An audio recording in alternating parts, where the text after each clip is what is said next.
So, random phrasal verbs today. Just lots of different phrasal verbs. I hope that by running through a lot of different phrasal verbs, you will start to see and sense and feel the different prepositions, what they can mean, what they can bring to the phrasal verb.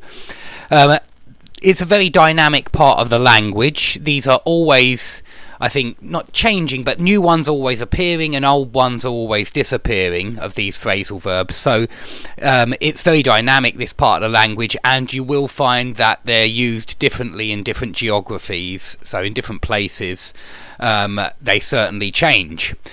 Okay, so let's run through some of these phrasal verbs. I felt like in the last class I just reeled off a lot of the phrasal verbs without taking you through them, and so I'll try to take you through a little more carefully this time, and I'll try and give you some examples each time.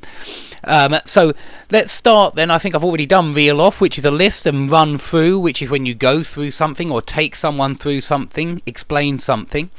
Let's talk about egg someone on, which is very similar to cheer someone on, which means encourage. Yeah, if you cheer someone on, you give them encouragement, and you try to, maybe you're watching your nephew play football and you cheer him on the sidelines, you encourage him to win. But you could also say that you're egging him on. When you egg someone on, you urge them to do something. Now, it's not necessarily the same as cheer, because you can egg someone on to do something bad, and you wouldn't normally cheer them on to do something bad, but you could urge someone to do something negative, carry out some kind of terrible plan, and so in which case you could still say, I egged him on, I encouraged him to do this, I put him up to this. This is another phrasal verb very similar to egg someone on, because when you egg someone on, you encourage them to do something, and when you put someone up to something, you try to influence them so they do something. Okay, we'll come to that one again. But you can also pass on a message. We'd always use this pass on when you have some kind of information that you want somebody else to have. You would ask your friend to pass on this information, pass on the message to another person. Now, there's also a phrase to call on someone or some organisation to do something. And this is when you publicly demand something. This is quite a neutral phrasal verb, not very informal really, quite neutral.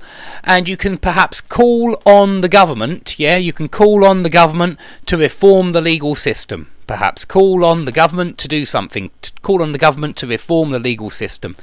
Or you can call for legal reforms, and both of them mean this kind of publicly demand. And so you might see it in the newspaper when there are calls for reforms, or when people are calling on, it could be the legal system, it could be the government, or calling on the authorities usually to do something. You can also press for or push for, which is just a little bit stronger than call for, because it sounds like you're actively doing something. You're not just calling for it, but you're pushing for it, you're pressing for it. So you're applying pressure in order to get your demands. So you could say the people, the population, or the voters were pressing for equal rights, or whatever it was at the time. Now, a political party can stand for different policies. Here we mean be in favour of different policies. And so if you say that you stand for something, then it means you're in favour of those policies. If you say I stand for women's rights, it means you're in favour of perhaps better conditions for women, better rights for women. You can also say that the letters in NATO stand for North Atlantic Treaty Organization. So you can use them for acronyms as well, this stand for. Okay, let's carry on to take someone in. Remember that when you take someone in and they fall for your trick, if you remember fall for in the last lesson, if you take someone in, then you deceive them. And it's some kind of trick. They are taking you in, they are deceiving you, they are tricking you.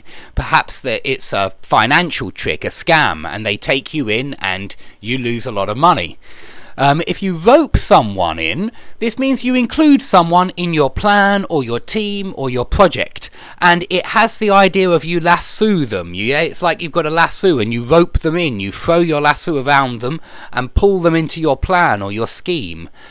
So, for example, if I play football for a 6-a-side team, and if we don't have a player, we have to rope someone else in. We have to find someone else there who's playing with us and say, can you play with us? Can you be our 6th player? We have to rope them in to our team. But it doesn't have to be a football team. It could be any project, any plan whatsoever. Now, rub something in is very similar to the rub someone's nose in it expression, which is an idiomatic expression, which means to keep talking about something which they find unpleasant or which they find embarrassing. So if you keep talking about something to wind them up, to annoy them, to aggravate them, and make them feel embarrassed, then you're rubbing something in. I think kids very often do this, or certainly my kids do. If they have some kind of advantage or something something pleasant which the other one doesn't have, maybe an ice cream, they will rub it in the other one's face. They will show their ice cream and show how happy they are that they've got their ice cream, even though the other one finds it unpleasant to see what they don't have, and so they're rubbing it in. But any situation where you're reminding someone of something uncomfortable, you're rubbing it in. Okay, if you stick to a plan or keep to an arrangement, then you just, as it sounds really, you don't you follow the rules, or you follow the plan. You don't fail in any kind of way to carry out the plan. You keep to the plan, and you keep to exactly how it was planned, how it was arranged. You don't go in some other direction. Okay? If you turn to somebody, then usually it means you want advice. You turn to somebody when you need advice or when you need help. Something like that. It's got to be some kind of advice or some kind of help. So you could say, when I get upset, I usually turn to my auntie for advice. Something like that. Put something to someone. Here, put is being used as a speaking verb, and it very often is. You can say, how can I put it? Meaning, how can I say it? That's actually a very common English expression, how can I put it? And if we're talking about formal situations like the court, a lawyer, I think, would very often say something like, I put it to you that, and what he means is, I say that, basically, or I say it like this, and what do you think? Is that correct? So I put it to you that is very often used for kind of I claim, just like that. I claim that. Okay, we also have a go at someone, hit back at someone, and I've put this one up again because I think I did a bad job in the last video. I think I said that keep on at or go on at was criticise. Well, that's not really right. It's keep talking. That's the go on or keep on part. And then you've got the at, which is always angry, or maybe not always, but very often. Look at isn't angry, but stare at and glare at are angry. But go on at or keep on at is keep demanding something from someone, keep bothering someone with demands, keep demanding, and it's a bother. Sorry, I've written it there, look at that, bother with demands. This is what keep or go on at actually means. It's not really criticise, it's when somebody keeps on at you to do something, and so some kind of demand. Perhaps you could say, my kids keep on at me to buy them an ice cream, something like that. Okay, if you have a go at someone, not fight, but shout at someone. That's what it sounds like. If you have a go at someone, you shout at them aggressively.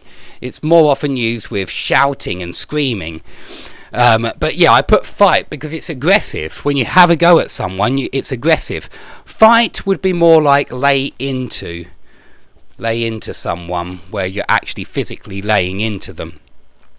Hit back at someone would be fight back. So please remember that these ats are very often aggressive. Very often we use at in an aggressive way in these phrasal verbs.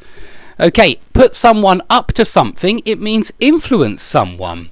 And it's when you try to make someone do something which maybe they don't want to do, maybe they do want to do it, but you influence them in order to do it. You make them do it. You put them up to it. So it's when you have some kind of power over someone that you can do this, because it's only when you can influence someone you can put them up to it. So it could be similar to egg someone on. It can be quite similar. If you live up to or if something lives up to your expectations, it reaches your expectations. If someone lives up to their reputation, it means then they act in a way which corresponds to their reputation. So if they have a good reputation and they live up to it, then they behave in a way which reaches that reputation. If you face up to something, it's normally to something difficult, and that's why I've written that there. You face up to a difficult situation, and that means that you turn and face it, and you're not going to run away from it. You're going to accept something difficult and face it. If you are up to going into work today, that means you're capable of going into work today. If you are up to serving in the military, that means you're capable of serving in the military. So again, it's about reaching some kind of point. To be up to something, it's to reach something. It's very, here it means to accept, to be able to accept, to be capable of accepting. And to stand up to someone or to stand up to something is to defend yourself against someone or something which is giving you a problem, and you decide to accept this problem and face this difficult problem. You stand up to them. Okay, now with some out phrasal verbs. If you blurt something out or something slips out, then it's like a Freudian slip, we say. It means you said it when you didn't intend to say it, but you accidentally said something. So when you blurt something out, it's when you accidentally say something which perhaps you shouldn't have said. And we sometimes use slip out in exactly the same way. The words just slipped out. I didn't mean them to slip out, but they just slipped out. Now, the next phrasal verb you need to know if you ever go to England, because we say it all the time. Sort something out just means organise something, arrange something, or get something done. And so you can say it for anything. Did you sort out your visa? Did you sort out your plane tickets? Did you sort out the problem at the school? Did you sort out that extra job which you had to do yesterday? Did you sort out that errand, that task? Anything. We use it all the time. Please use it as often as you can. Bottle out means chicken out. It's when you're not brave enough to do something. You bottle out of a plan. So you might bottle out of a ski jump, or you bottle out of going skiing because suddenly you realise it's quite scary. If you fall out with someone, then it means that you have a problem in your friendship. It's when you break off relations. It's when you stop being friends. So it's like a break off of relations. It's when you... With a boyfriend and girlfriend, we'd say break up, but with friends, we'd say fall out with. You fall out with friends. Okay, if you have it out with someone, you discuss some kind of problem angrily. It's very similar to have a go at, but have a go at just means shout and scream at someone because you're angry with them. Have it out with someone, it sounds like there's some kind of angry problem that's been between you for some time, and you decide to have it out with that person. So you bring up the problem, you mention the problem, and you have it out with them. So you discuss something angrily rather than just shout at someone. Okay, if you have any questions about any of these phrasal verbs, please put them under the video. They are very difficult. I think it's what makes informal English extremely difficult, and they're very dynamic and they change from place to place. So please ask under the video if you have any questions, and I hope to see you all soon. Thanks for watching.